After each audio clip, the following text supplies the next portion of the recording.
Author's Playhouse.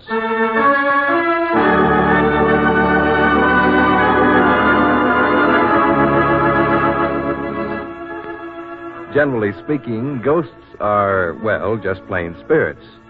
Once in a blue moon, though, you'll run into a spirit who thrives on spirits. Tonight, Author's Playhouse presents Julius Fast's hilarious fantasy of a ghost with a talent for crime and a taste for John Barleycorn, My Friend Merton.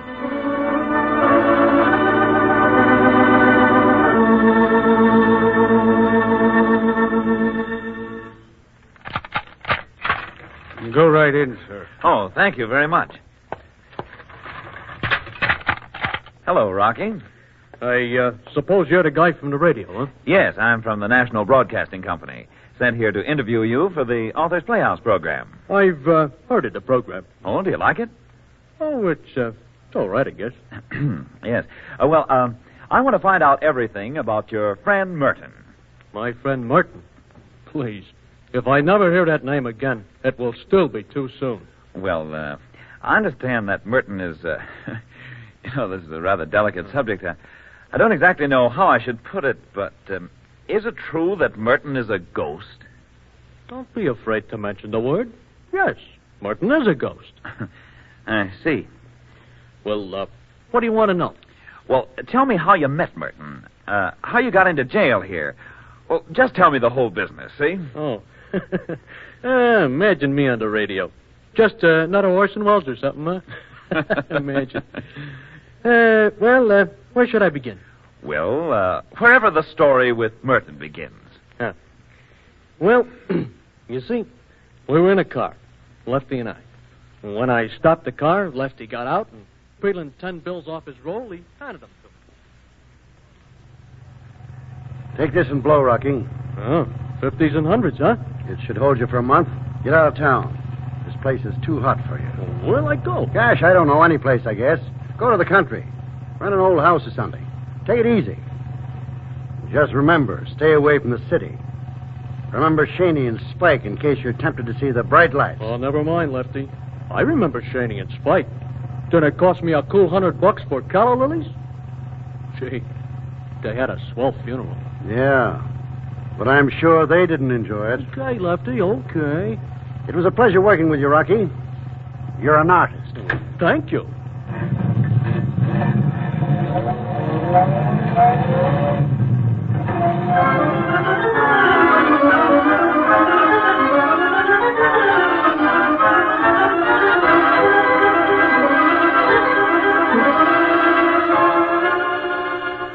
Well, I pushed out of the city and headed west. 4 days later, I hit Petersburg. It was raining to beat the band. I looked up the nearest real estate office and then leaned my elbow on the bell.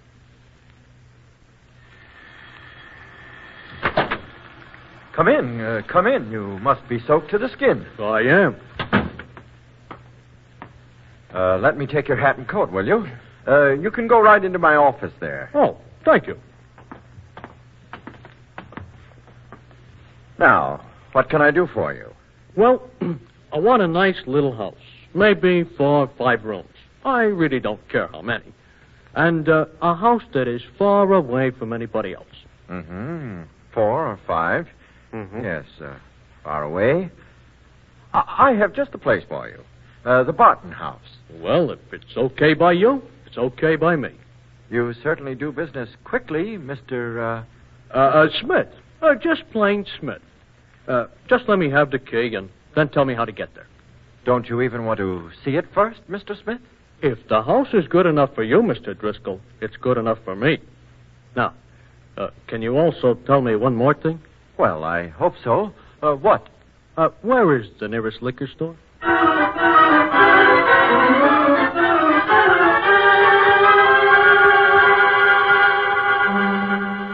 Uncertainly, Driscoll handed me the key and a written set of directions and pointed out a liquor store down the street. The last I saw Mr. Driscoll, he was shaking his head and holding the bill I gave him up to the light. Well, I picked up a week's supply of bologna and bread and a delicatessen, and then in a liquor store. Did you say a case of scotch? Yeah, a case of scotch. Just for yourself? Oh, no. I'm expecting some friends. See?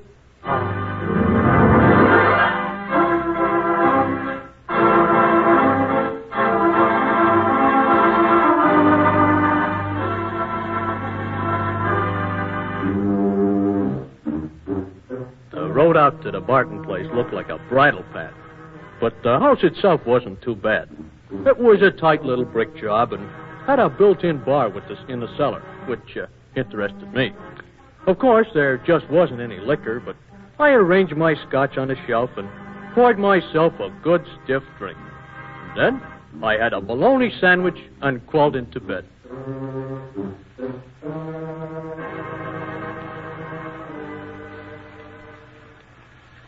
I woke up again about 4 o'clock in the morning, and it was still raining. I could hear the drops on the roof steadily. I liked the sound and tried to fall asleep again. But suddenly I had the feeling that something was wrong. I got out of bed, slipped into my bathrobe, and then I opened the bedroom door and looked downstairs. There was a light in the cellar. I slipped my gun into my bathrobe pocket and tiptoed downstairs. Some guy was sitting in front of the bar in a deep easy chair. He was waving a highball in one hand in time to the music. Of course, there was no doubt about it. He was drinking my scotch. Your fair face be. Okay, Bud, what's up? Boo. He turned around in his chair and squinted at me. It made me uneasy to realize that I could see through his face. I mean it. I could see right through it. He just wasn't, well, he wasn't solid. And waving one hand at me, he murmured again, Boo. "What are you doing here?" Boo. Boo. Okay. Stop the clowning. Now start talking. Would you mind mixing me a scotch and soda without the soda? Well, okay.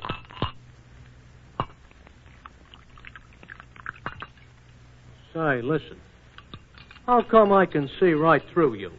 I'm probably a bit tight. Tight? But, I don't... Oh, pardon me. I forgot to mention this. I'm a ghost. Oh, a ghost. Huh? A ghost? Yes, you know, ectoplasm. Wait a minute. I need a drink myself. Oh, I'm not kidding, you know. Really, I'm not. I don't suppose you're scared, are you? No, I'm not. I was afraid of that. Well, in the first place, you don't look like a ghost. Look at yourself, will you? Oh, I know. A little guy with sandy-colored hair and watery eyes. I don't get this. How come? How come what? Well, I thought you guys ran around in sheets and scared the liver out of people. What's the setup? Tell me honestly, do you think a sheet would help? No. I mean, could I frighten you if I wore one? No. You're not the type. That's the trouble. I'm not the type. Not the type. Oh, believe me, I've tried. Lord, how I've tried, but somehow... Maybe if you laid off the booze. No, it's not because I drink. I drink because of that. Could you dish that out to me again? It's not because of that. It's because of it. That is because of that. Am I making myself clear? Brother, you need another drink. Maybe I do. You're so nice to me. Oh, not at all. Well, bottoms up. Yeah, yep. Bottoms up. Yes, you're good to me. Very good. People don't understand me. Don't know what it's like to haunt night after night with no one to thank them or no one to understand. I'll take the next swig right from the bottle, thank you. And it's not that I don't try. Lord knows I'm eager, but I just can't make a go of it. Sure. Wait, I'll get another bottle. Rocky? Yeah? What's your name, Rocky? Why, my name's Rock... Say, wait a minute. How'd you know my name? I guess I'm psychic. I can't help knowing things. Come again? Psychic. I read minds. Oh, yeah. I seen a guy do that at Coney Island once.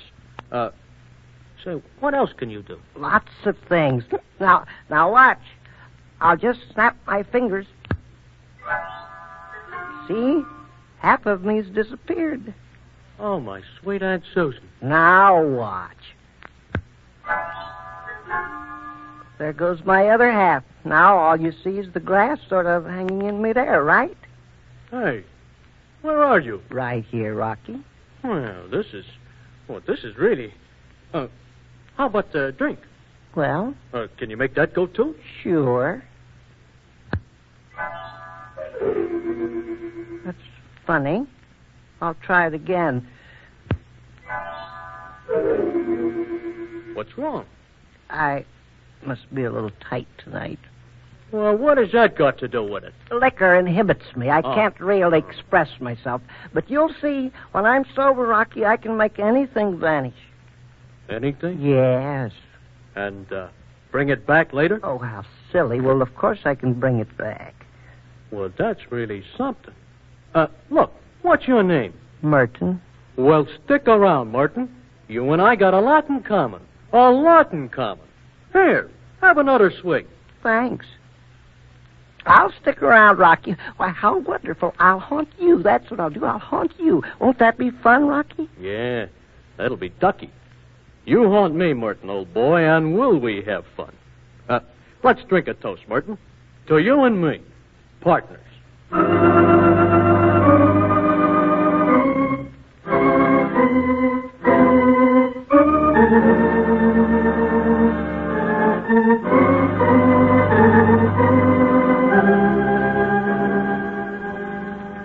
That was the last thing I remembered that night, except for one hazy recollection of Merton and me draped over the bar, harmonizing on The Road to Mandalay.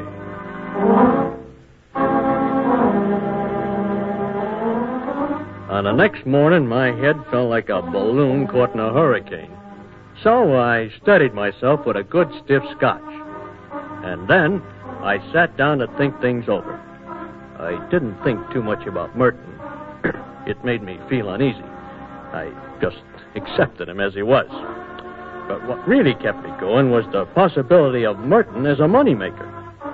And the clearer my head became, the more ideas I got. So, I went down to the kitchen and found Merton there before me, wrapping a half a dozen ice cubes up in a towel. Merton, how would you like a little extra money? Don't talk so loud. Keep your conversation below a whisper.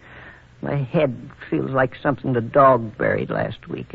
Where'd you hide the rest of the scotch? Under my bed.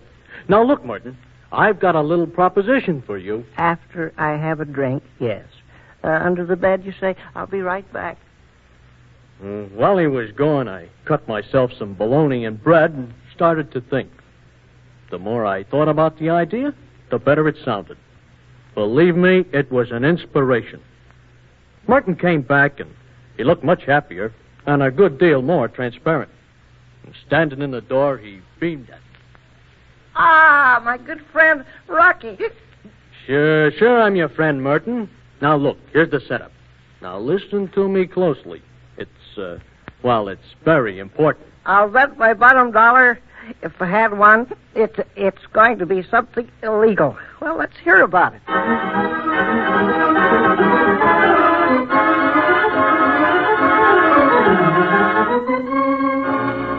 I explained the thing to him very carefully, waiting every 2 sentences for him to sample some more scotch. And then I pulled my car up in front of the house and started to get behind the wheel when Merton caught my arm. Let me drive, Rocky. No, you've had too much to drink, Merton. I'll drive. Rocky, if I'm not sober enough to drive a car, I'm not sober enough to rob a bank. For the love of Mike, why don't you use a public address system? Well? Okay. You can drive. But be careful, will you? Be careful.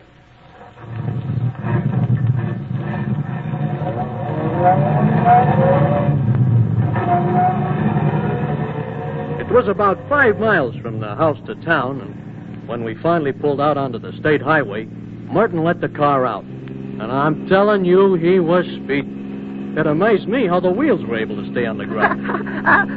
Now, this is really fun. Oh, slow down, will you? You want to get us both killed? Oh, don't be silly. I'm not scared. Nothing can happen to me. Yeah, that's fine. But just remember, I'm not a ghost. Yet. Slow down, you fool. Slow down. What's that noise behind us? It's a motorcycle cop. Now, slow down, Merton. Slow down. Okay. Hold on. Ouch! You idiot. I nearly went through the windshield.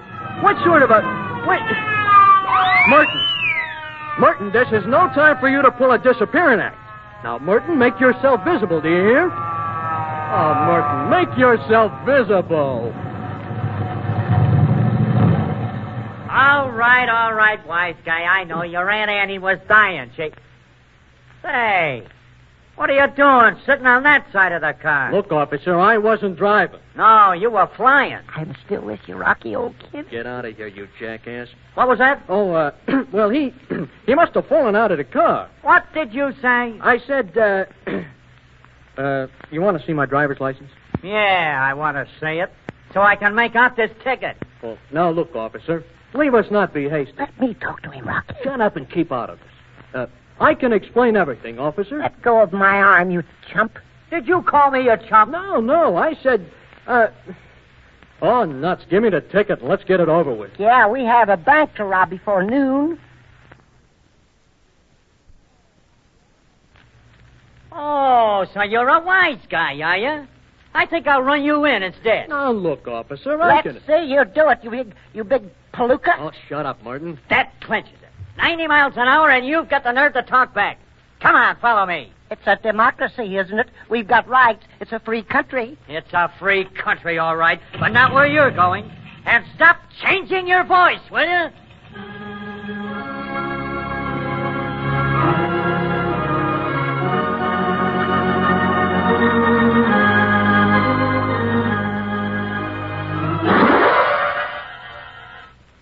Young man, you've heard of speed limits, haven't you? Okay, Judge, cut the comedy. What's the fine? $50. That's fair enough. Here you are, Judge. And 30 days. Take 'em away.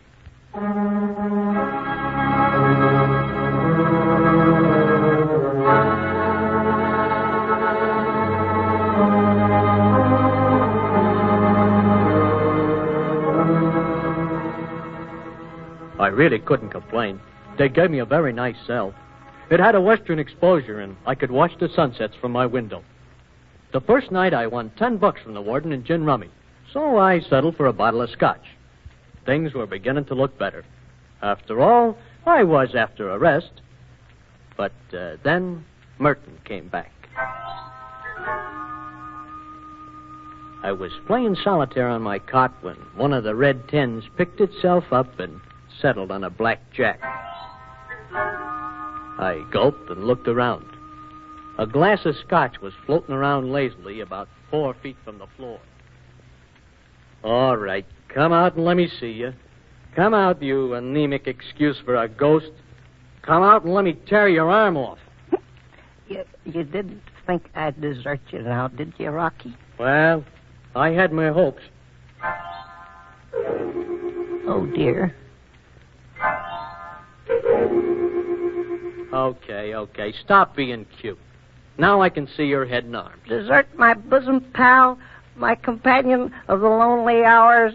Not me, not Merton. Look, either appear completely or disappear. None of this 50-50 business, if you don't mind. You don't understand my ectoplasmic limitations. Ectoplasm, my great aunt. What do you want now? Rocky, my boy, I got you into this, and I'll get you out. Trust me, Rocky. Okay. You're asking for it. I'll get rid of you and fast. Warden!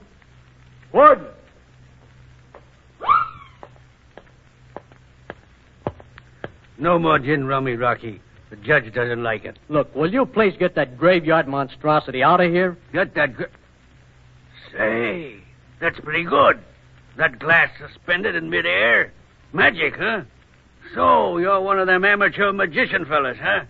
No wonder my $10 went so fast. Well, you're not getting any more dough out of me.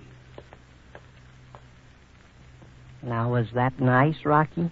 And me trying to help you? Hey, are those the... They sure are. Well, let me have them. First, you've got to promise something. Okay. What? You're the first really friend I've ever had. Your hard exterior doesn't fool me a bit. Beneath that hard exterior beats the heart. Yeah. Next week, East Lynn. Now, what's the point? Let me haunt you always, and I'll give you the keys. Are you nuts? I'd rather be in jail. Then for a year? No. Well, I tried. Take the keys anyway. Now, don't feel so bad. I'll buy you a drink the moment we get out. Okay, Rocky. That's fair enough.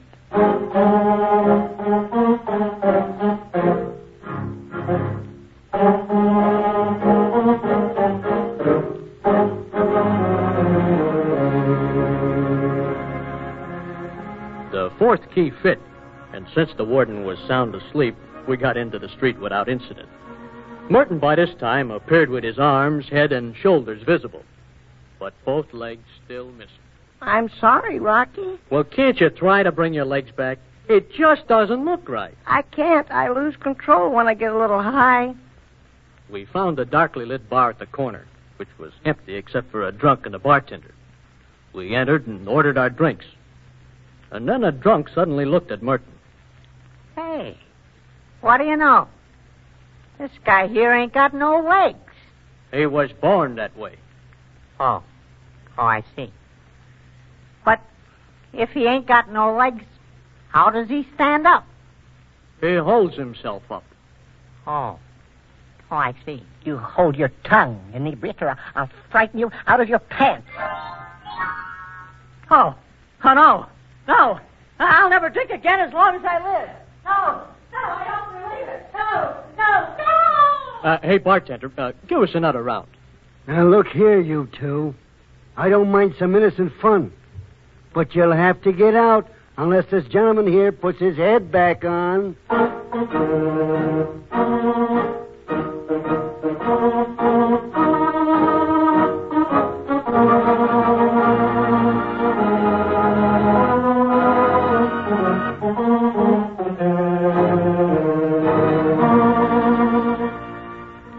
I finally managed to get Merton outside, and the night air seemed to sober him up. His head came back, and so did most of his legs. We hailed a passing taxi and got in. Where to, gents? You can drop me off at the graveyard. That's a good one. Shut up, Merton. Driver, do you know where the bank is?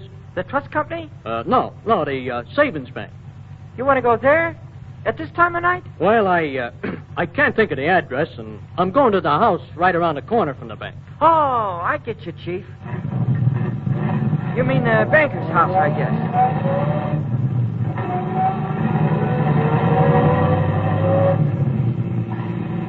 Yeah, nice folks. You know 'em? My son, Benny, he goes out with Roseanne. She's the youngest kid. Nice girl, but a little wild. Spare us the background. Just drive us there.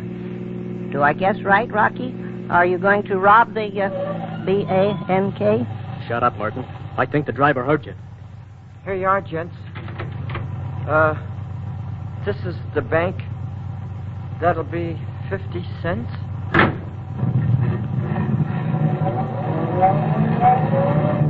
Now, look, Merton. That driver acted awful funny. I hope... well, you get inside the bank and do your stuff. But remember, you gotta make the money invisible. You get it? Sure. Aren't you coming inside? No. I think I'm scared. All right, so you're scared. So what of it? What have you got to lose? You're a ghost, remember? Oh, yes.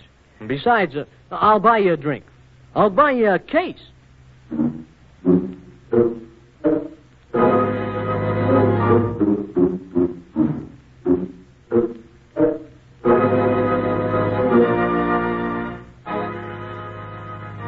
Well, that clinched the argument.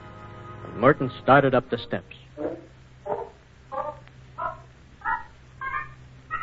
But before he reached the top, He just faded away into thin air. I lit a cigarette and leaned against a lamppost. And then a taxi pulled up to the curb, and it was the same driver who just dropped us. And a cop was sitting alongside of him. Hey, I want to talk to you. What are you doing here? Waiting for a friend, that's all. That's the guy, all right, officer. The same guy. Only he had a friend with him last time. Well, sure I did. That's the friend I'm waiting for, see? What's this about robbing a bank? Can a guy around this town crack a little joke? Well, I know it does sound screwy. But you can't be too careful, you know. Now, you see, everything would have been all right, except for one little thing. Just at that moment, Merton came down the steps. He materialized halfway down, his arms full of green banknotes. And some of them fell on the steps, and the others just blew all over the street. Well, he walked right up to me, dumped them all right in my arms, and then waved something in the air. Look what I found in the cashier's drawer. It's a bottle of rye. But what the devil a drink's a drink, right?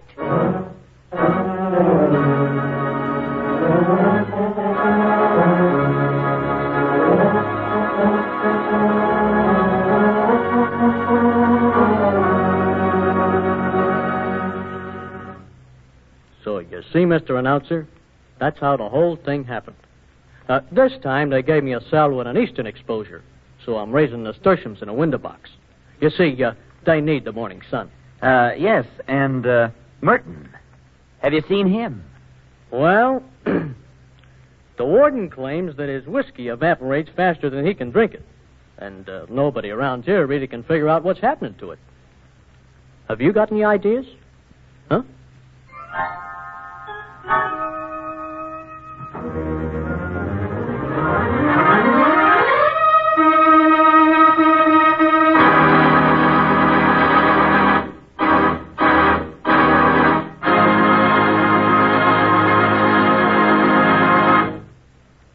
You have heard Julius Fast's story, My Friend Merton, adapted for Author's Playhouse by Guy DeBree. Merton the Ghost was played by Mr. Clarence Hartzell and Rocky by Mr. William Bigley.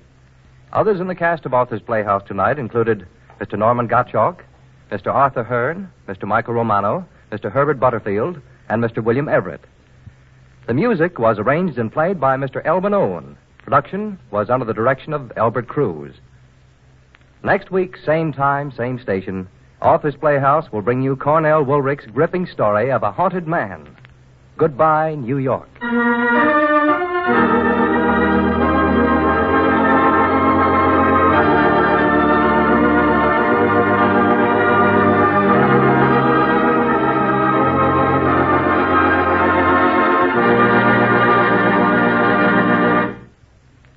Author's Playhouse was heard in Canada through the facilities of the Canadian Broadcasting Corporation. This is the National Broadcasting Company.